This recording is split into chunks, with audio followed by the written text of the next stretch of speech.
Good morning, students. Today we are going to start Unit 5 in your English book. That is the remembrance. Remembrance जो यादगार जो कुछ पल होते हैं, जो बायोग्राफी होती है या कोई पुरानी जो इंसिडेंट्स होते हैं, उनकी कुछ घटनाएं हैं जो अलग अलग चैप्टर्स में यूनिट 5 में ली गई हैं. The portrait of a lady. The portrait of a lady written by Khushwant Singh. Khushwant Singh grandmother. Khushwant Singh ने लिखी है ये अपनी ग्रैंड मदर के लिए. ठीक है. Who was Khushwant Singh? Khushwant Singh was a significant post-colonial writer in the English language. He is known for his clear-cut secularism, wit, and a deep passion of poetry. Okay, let's start the chapter. My grandmother and I were good friends. My parents left me with her when they went to live in the city, and we were constantly together. She used to wake me up in the morning and get me ready for school. She said her morning prayer in a monotonous sing-song while she bathed and dressed me in the hope that I would listen and get to know it by heart. क्या बता रहा है खुशवंत सिंह? खुशवंत सिंह का कहना है कि मैं और मेरी ग्रैंडफादर मदर जो हैं वो बहुत अच्छे फ्रेंड्स थे. मेरे पेरेंट्स जो थे जब सिटी गए तो हमें वहाँ पर छोड़ गए थे, तो हम लगातार साथ ही रहे थे. मेरी जो ग्रैंड मदर है वो मुझे सुबह जगाती थी, मुझे स्कूल के लिए रेडी करती थी. वो कंटिन्यू मोनोटोनियस सिंग सॉन्ग, एक बिना कोई उतार चढ़ाव के जो रेगुलर जो प्रेयर होती है वो गाया करती थी. जब वो मुझे नहलाती थी, मुझे तैयार करती थी, क्या सोचकर गाती थी कि मैं उनके द्वारा जो प्रेयर की जा रही है वो सुनता रह जाऊंगा और उसको अपने हार्ट में रखता जाऊंगा और उसको याद करता जाऊंगा. After a breakfast of a thick stale chapatis with a little butter and sugar spread on it we went to school. Breakfast किया करता था. ब्रेकफास्ट में क्या लेता था? एक मोटी बासी मतलब रात की चपाती जो होती थी जिसपे थोड़ा सा बटर और शुगर स्प्रेड की हुई होती थी, वो खाकर हम स्कूल जाते थे. बहुत सारी बासी स्टेल चपातीज वो अपने साथ भी लेकर जाती थी. किसके लिए? विलेज के डॉग्स के लिए. मेरी ग्रैंड मदर जो है वो स्कूल में मेरे साथ जाया करती थी, क्योंकि जो स्कूल था वो टेम्पल से बिल्कुल नज़दीक था. जो प्रीस्ट थे वो अल्फ़ाबेट और मॉर्निंग प्रेयर मुझे सिखाया करते थे, और मेरी ग्रैंड मदर वहीं बैठकर स्क्रिप्चर्स क्या होते हैं, बाइबल के जो चैप्टर्स होते हैं, जो पैसेजेस होते हैं, वो तो मीन्स जो ग्रैंड मदर है वो वहाँ पर बैठकर बाइबल पढ़ा करती थी. जब हम दोनों का काम खत्म हो जाता था तो हम घर एक साथ वापस आते थे. ये वो समय था जब टेम्पल के डोर पर हमें बहुत सारे विलेज के जो डॉग्स थे वो मिला करते थे. वो हमारे घर तक हमारे साथ जाया करते थे, चिल्लाते हुए और एक दूसरे से झगड़ा करते हुए उन चपातीस के लिए जो हम उनकी तरफ फेंका करते थे. जब मेरे पेरेंट्स जो हैं वो सिटी में कंफर्टेबली सेटल हो गए तो वो हमें अपने साथ ले गए. वो हमारी फ्रेंडशिप का एक टर्निंग पॉइंट था. मीन सिटी जाने के बाद में उनकी लाइफस्टाइल में चेंज आया. Although we share the same room, my grandmother no longer came to school with me. हम एक ही रूम में रहा करते थे, बट मेरी ग्रैंड मदर जो है वो अब मेरे साथ स्कूल नहीं जाया करती थी. वहाँ पर डॉग्स भी नहीं थे आसपास जिनको वो खिला सके, लेकिन उन्होंने सिटी हाउस में कोर्ट यार्ड के अंदर कुछ स्पैरोज थी, उनको फीड कराना शुरू कर दिया था. मतलब स्पैरोज को दाना डालने लग गई थी, वो ब्रेड डालने लग गई थी. जैसे जैसे समय गुजरता गया हम एक दूसरे को बहुत कम देखना शुरू करते चले गए. मीन समय कम होता चला गया एक दूसरे से मिलने का. कुछ समय तक तो वो मेरे को जगाया करती थी और मुझे स्कूल के लिए रेडी किया करती थी, और जब मैं वापस आता था तो वो मुझसे पूछा करती थी कि टीचर ने मुझे क्या क्या सिखाया. मैं उनको बताता था कि इंग्लिश के वर्ड्स और छोटी छोटी चीज़ें वेस्टर्न साइंस के से रिलेटेड जो भी मुझे स्कूल में सिखाई जाती थी. इससे मेरी ग्रैंड मदर जो वो अनहैप्पी हो जाती थी. उनको अच्छा नहीं लगता था कि कोई भी गॉड और स्क्रिप्चर्स के बारे में लर्निंग नहीं करवाई जाती है. एक दिन मैंने अनाउंस किया कि मैं म्यूज़िक लेसन जो है वो हमें सिखाए जाएंगी और मैं उनको सीखूंगा. ये सुनकर वो बहुत डिस्टर्ब हो गई. उनके हिसाब से कल्चर का ये पार्ट नहीं था कि म्यूज़िक सीखा जाए. जब मैं बड़ा हुआ और यूनिवर्सिटी जाने के लिए रेडी हुआ तो मुझे मेरा एक पर्सनल रूम दिया गया. कहाँ? यूनिवर्सिटी में. जो एक कॉमन लिंक था हमारी फ्रेंडशिप का वो भी ख़त्म हो गया. अब उसके जाने के बाद में she rarely left her spinning wheel to talk to anyone.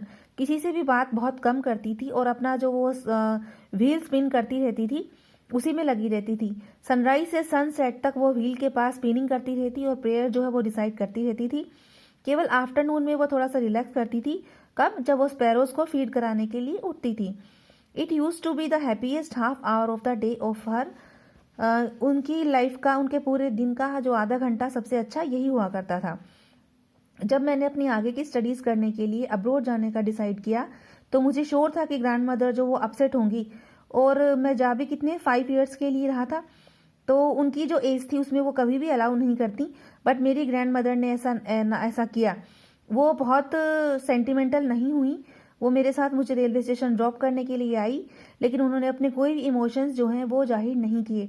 उनके लिप्स जो हैं वो प्रेयर के लिए मूव होते रहे और उनका माइंड जो है वो प्रेयर में ही खोया रहा। उनकी फिंगर्स जो थी वो माला जपते हैं ना, रोजरी माला के जो मणि होते हैं उनको घुमाती रही, मतलब अपना मंत्र बोलती जा रही थी। साइलेंटली उन्होंने मेरे फोरहेड पर किस किया और जब मैंने उन्हें छोड़ा तो मुझे लग रहा था कि शायद हमारा ये लास्ट साइन है फिजिकल कांटेक्ट का, मतलब कि जब मैं दोबारा आऊं तो मैं शायद उनसे ना मिल पाऊं, ऐसा पोइट को लगा, सॉरी राइटर को लगा। But that was not so, लेकिन ऐसा नहीं था। 5 ईयर्स के बाद जब मैं वापस लौटा तो वो मुझे स्टेशन पर लेने के लिए आई, वो मुझे वहीं मिली। वो बिल्कुल भी बूढ़ी नहीं लग रही थी और she still had no time for words, अब भी उनके पास बोलने के लिए शब्द नहीं थे। उन्होंने जब मुझे अपनी बाहों में लिया तब भी मैं उनकी जो प्रेयर जो रिसाइट कर रही थी उसी को सुन रहा था। Even on the first day of my arrival her happiest moment were with her sparrows home she fed longer. वो मेरे आने का जो दिन था वो उनका हैप्पीएस्ट मोमेंट था जब उन्होंने स्पैरोज को काफ़ी देर तक फीड कराया।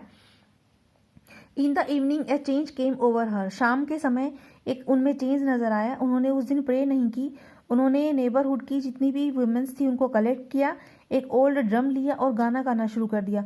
कई घंटों तक वो ड्रम की जो स्किन थी उसको इतनी जोर से बजाती रही जैसे वो उसको बिल्कुल नष्ट कर देंगी, ख़त्म कर देंगी। और क्या गा रही थी वो? होम कमिंग ऑफ वेरियर्स, जो वेरियर्स थे उनके आने की खुशी में जो गाने गाए जाते हैं वो गाए जा रही थी। हमने उनको बहुत बहलाया कि वो रुक जाएं, लेकिन उन्होंने एक भी बात हमारी नहीं सुनी। अगली सुबह वो बीमार हो गई, उनको थोड़ा सा फीवर था। डॉक्टर ने हमें कहा कि वो चला जाएगा, मीन्स फीवर चला जाएगा। बट ग्रैंड मदर जो थी वो डिफरेंट सोच रही थी। उन्होंने कहा कि उनका समय नज़दीक आ गया है और अब बातें करने में हमारा टाइम वेस्ट ना करे और वो अब जिंदा नहीं बचेंगी। वी प्रोटेस्टेड, हमने विरोध किया, but she ignored our protest, लेकिन उन्होंने हमारे प्रोटेस्ट को इग्नोर कर दिया।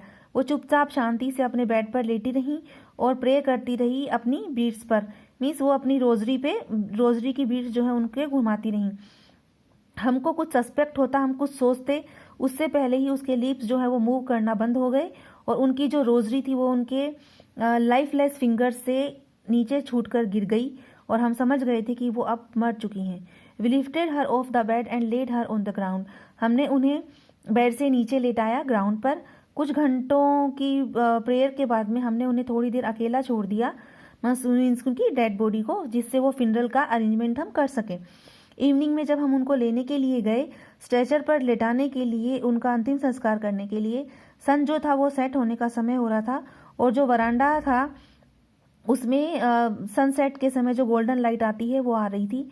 हम कोर्टयार्ड के हाफ वे पर ही रुक गए क्योंकि वरांडे से लेकर उनके रूम तक पूरे रास्ते में जहाँ पर उनकी डेड बॉडी रेड शोड में लाल रंग के कपड़े में लिपटी हुई पड़ी थी, सैकड़ों की तादाद में स्पैरोज थी जो वो फ्लोर पर बैठी हुई थी, फैली हुई थी। वो बिल्कुल भी चिरपिंग, मतलब उनकी चहचहा नहीं रही थी। हमको बहुत दुख हुआ कि बर्ड जो हैं उनको हमने खाना नहीं खिलाया है। मेरी मदर ने उसी तरह से ब्रेड को चूर कर उनको खिलाया जैसे ग्रैंड मदर खिलाती थी, लेकिन किसी भी बर्ड ने कुछ भी नहीं खाया। स्पैरोज ने ब्रेड की तरफ देखा भी नहीं और जब हम ग्रैंड मदर की कॉप्स को ले जा चुके थे तब वो चुपचाप वहाँ से उड़ गईं। अगली सुबह स्वीपर ने वो जो ब्रेड के क्रम्स थे उनको उठाकर साफ करके डस्टबिन में डाला, मीन्स किसी भी स्पैरो ने कुछ भी नहीं खाया था और ऐसा महसूस हो रहा था जैसे जो स्पैरोज थी वो शोक मना रही हूँ ग्रैंड मदर की डेथ का। Okay students, now read the story yourself, listen the video, try to understand the meaning, learn word meaning. These all are the good words. I have cut down some words, you also leave them, and total 10 words are there. You have to complete that.